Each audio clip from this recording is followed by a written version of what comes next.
माता,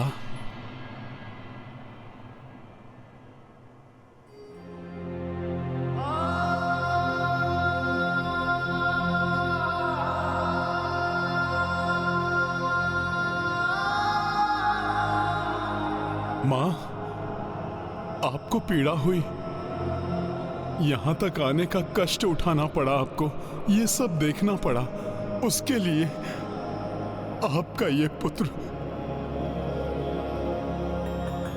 क्षमा प्रार्थी है।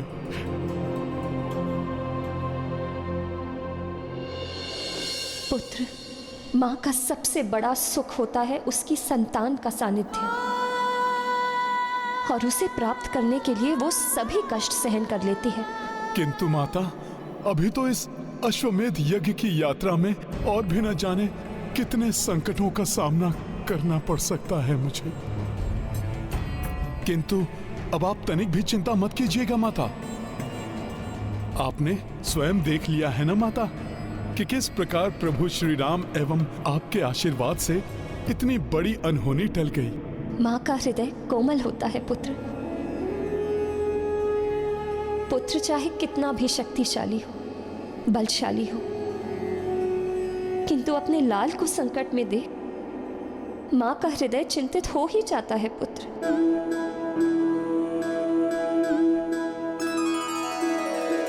जानकी नाथ सहाय करे जब, कौन बिगाड़ करे नर तेरो। जानकी नाथ सहाय करे जब, कौन बिगाड़ करे नर तेरो। जानकी नाथ सहाय करे।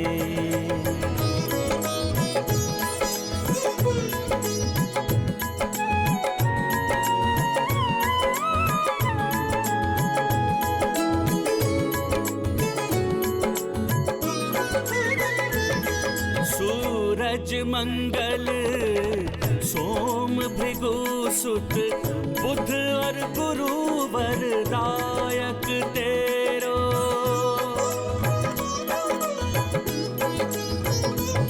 राहु केतु की नहीं गम्यता, संग शनिचर होत हुचेरो। संग शनिचर होत हुचेरो। श्री जानकी नाथ सहाय करे जब, कौन बिगाड़ करे नर तेरो। जानकी नाथ सहाय करे।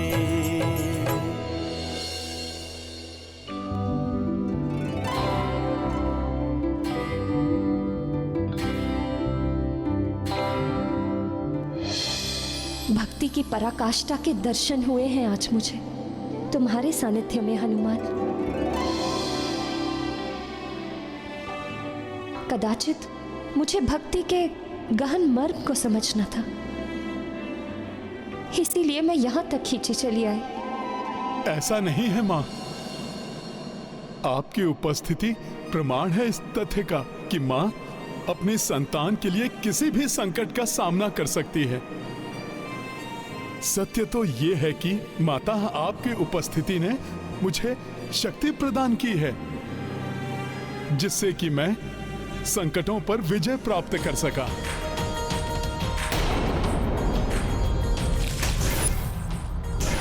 देखिएगा माता, आपके आशीर्वाद से मैं, पुष्कर एवं शत्रुघ्न भैया राम काज में अवश्य सफल होंगे। हनुमान, तुम्हारा सेवा भाव, तुम्हारी भक्ति अद्वितीय है। जब तक ये संसार रहेगा तुम्हारी भक्ति यूं ही बनी रहे।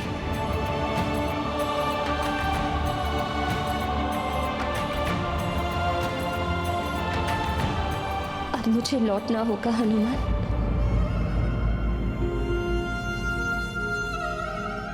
तुम्हारे पिताश्री को सब बताऊंगी मैं, वो भी अपने पुत्र के पराक्रम पर गर्व करेंगे।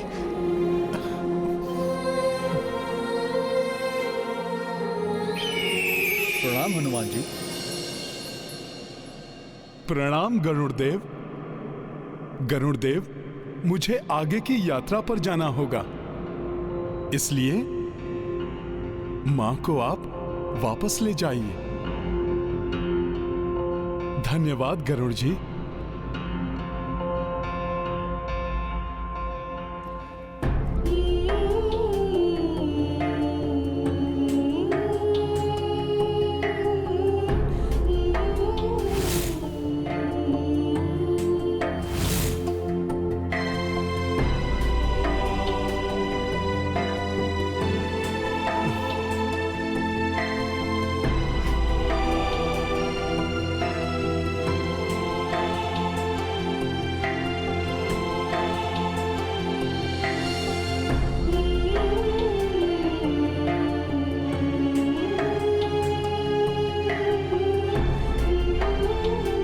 माता,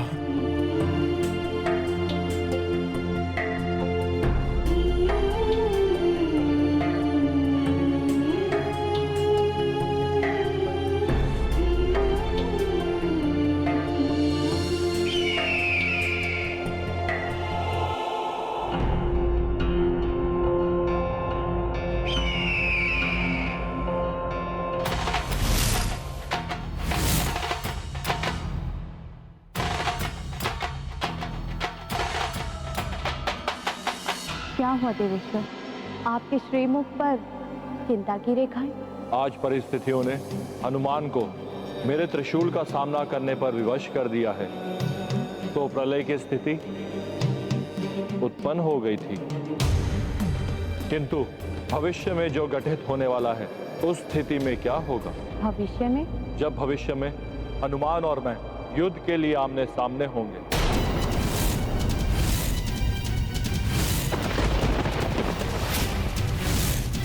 आपका और हनुमान का युद्ध, ये कैसे संभव है?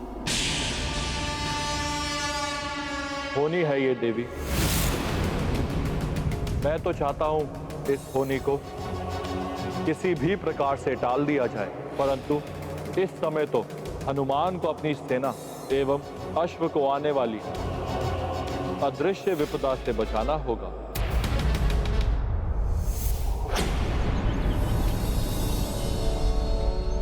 आगे हमारे मार्ग में अहिछत्र नाम का राज्य आने वाला है। वहां के राजा सुमद महान शिव भक्त हैं।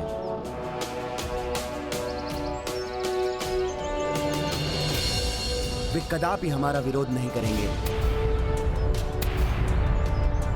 विरोध करें या समर्थन, अधीनता तो उन्हें स्वीकार करनी ही होगी। ताजश्री महाराज राम का अश्व अपनी दिग्विजय यात्रा पूर्ण करके ही लौटेगा, है ना हनुमान जी? कुमार राम राज्य का विस्तार अर्थात धर्म के राज्य की स्थापना के लिए ये दिग्विजय यात्रा, और प्रभु की कृपा से इस धर्म कार्य में आने वाली कोई भी बाधा हमें नहीं रोक पाएगी।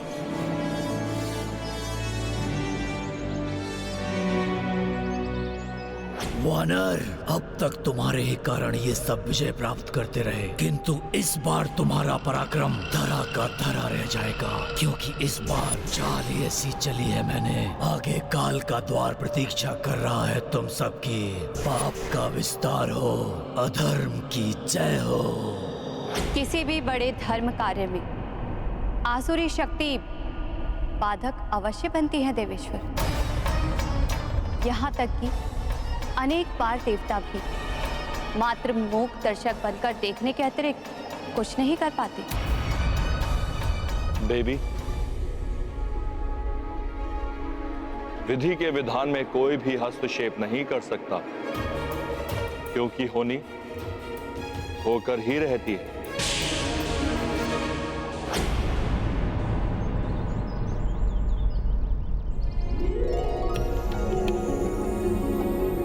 कितना सुंदर और मनोरम दृश्य है ये। 9 पर्वतों के मध्य नगर। काकाश्री, स्वप्न लोक जैसा प्रतीत हो रहा है ये तो। किंतु मुझे कुछ विचित्रता का आभास हो रहा है। शत्रुघ्न भैया, इन पर्वतों की शांति मुझे संदेहास्पद प्रतीत हो रही है। इसलिए नगर की ओर बढ़ते समय हमें पूर्ण रूप से सतर्क रहना होगा।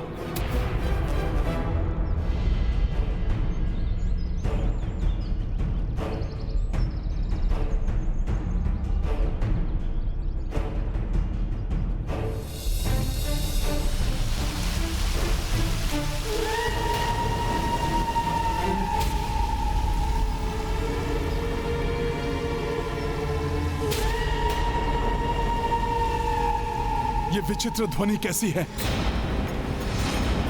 सावधान हो जाओ सब। जी।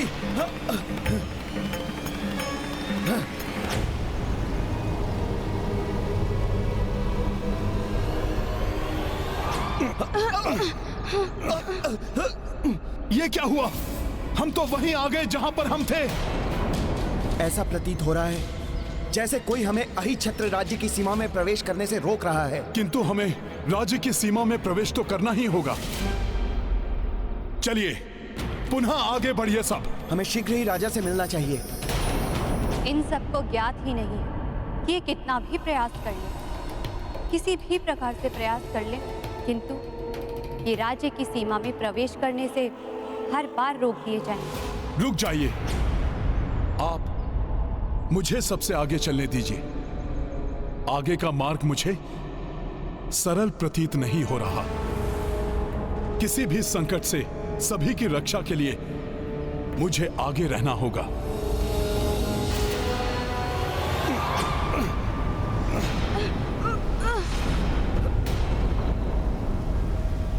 तो धरती का यह द्विरंगी चिन्ह ही इस अहिछत्र राज्य की सीमा दर्शा रहा है।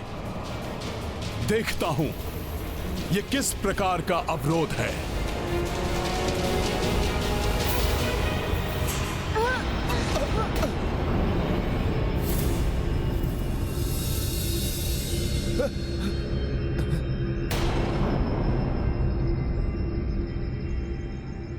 सावधान!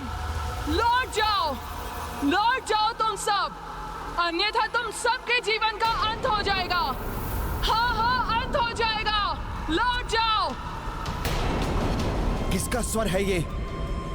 कौन है जो हमें चुनौती दे रहा है? तुम सबकी भलाई इसी में है कि जहां से आए हो वहीं लौट जाओ। अभी देखता हूं कौन है वो जो हमें चुनौती देने का दुस्साहस कर रहा है।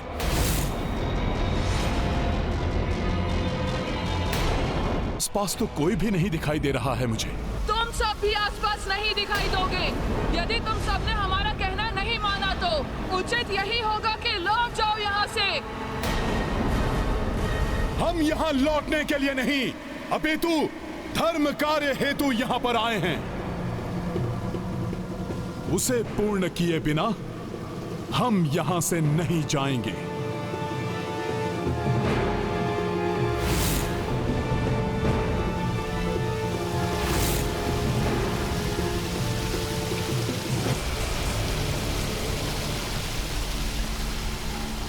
ये साधारण पर्वत नहीं है, ये नगर की सुरक्षा के लिए ही यहां पर स्थित हैं। इनके रहते कोई भी नगर में प्रवेश नहीं कर सकता। ना तो हम वापस लौट सकते हैं और ना ही आगे पग बढ़ा पा रहे हैं। बात तो पाँव आगे बढ़ाने की है ना। मैं तो बिना डग उठाए भी आगे बढ़ सकता हूँ।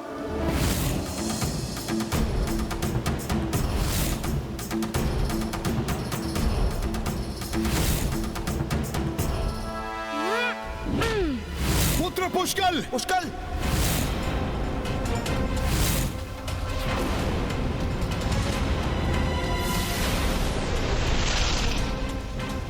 पुष्कल को अपने उतावलेपन में ऐसा नहीं करना चाहिए। कुछ भी हो सकता है।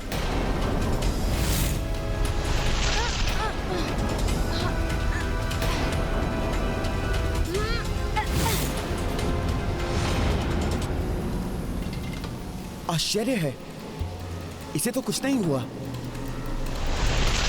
इसका अर्थ तो यह है कि धरती पर पांव रखे बिना आगे बढ़ा जा सकता है।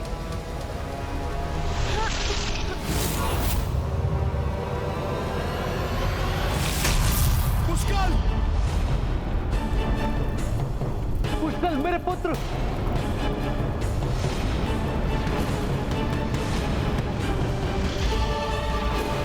पुष्कल कहीं आहत ना हुआ।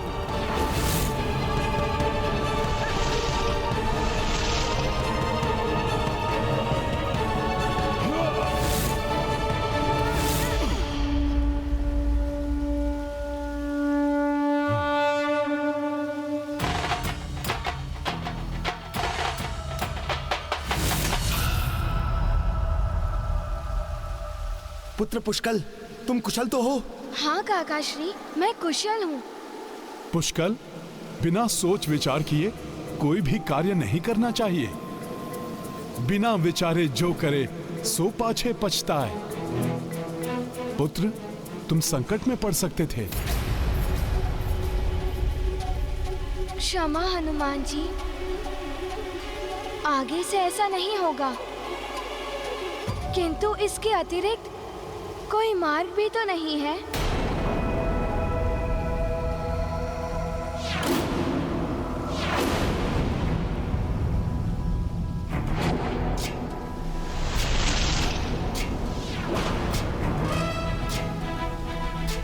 जय श्री राम।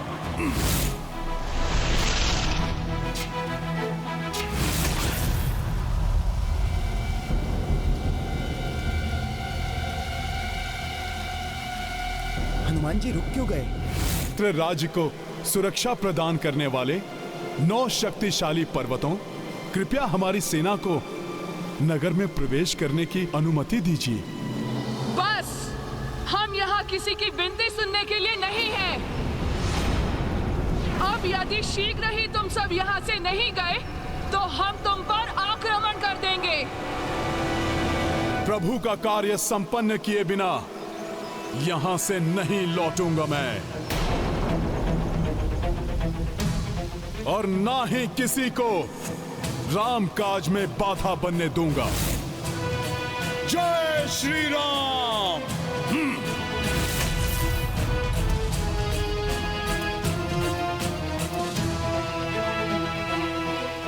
और जो बाधा बनेगा उसे जड़ से ही उखाड़ कर फेंक दूंगा मैं।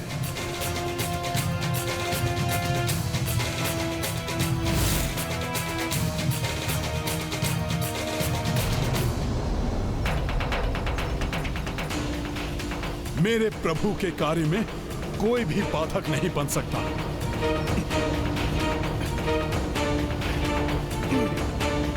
ये क्या कर रहे हैं हनुमान जी?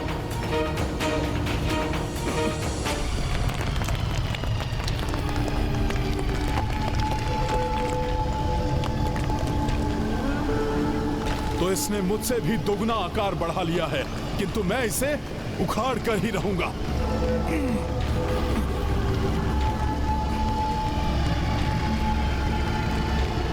संभलिए हनुमान जी। हनुमान जी, मुझे विश्वास है कि आप सफल होंगे। मार्ग से इस पर्वत को हटाना ही होगा। किंतु अन्य पर्वत बाधक बन सकते हैं, वे हमें आगे नहीं बढ़ने देंगे।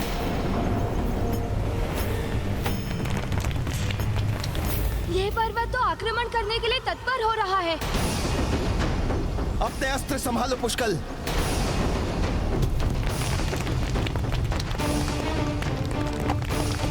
अब तुम में से कोई भी यहाँ से जीवित नहीं लौट पाएगा।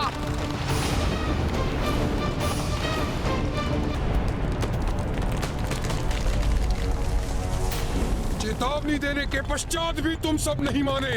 अब इसका परिणाम तुम्हें भुगतना होगा। ये पर्वत तो आक्रमण करने के लिए तत्पर हो रहे हैं। अपने अस्त्र संभालो पुष्कल।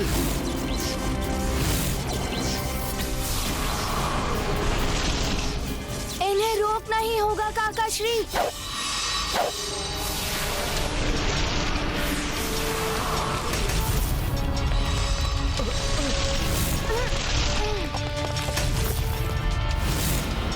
सैनिकों, अश्व की रक्षा करो।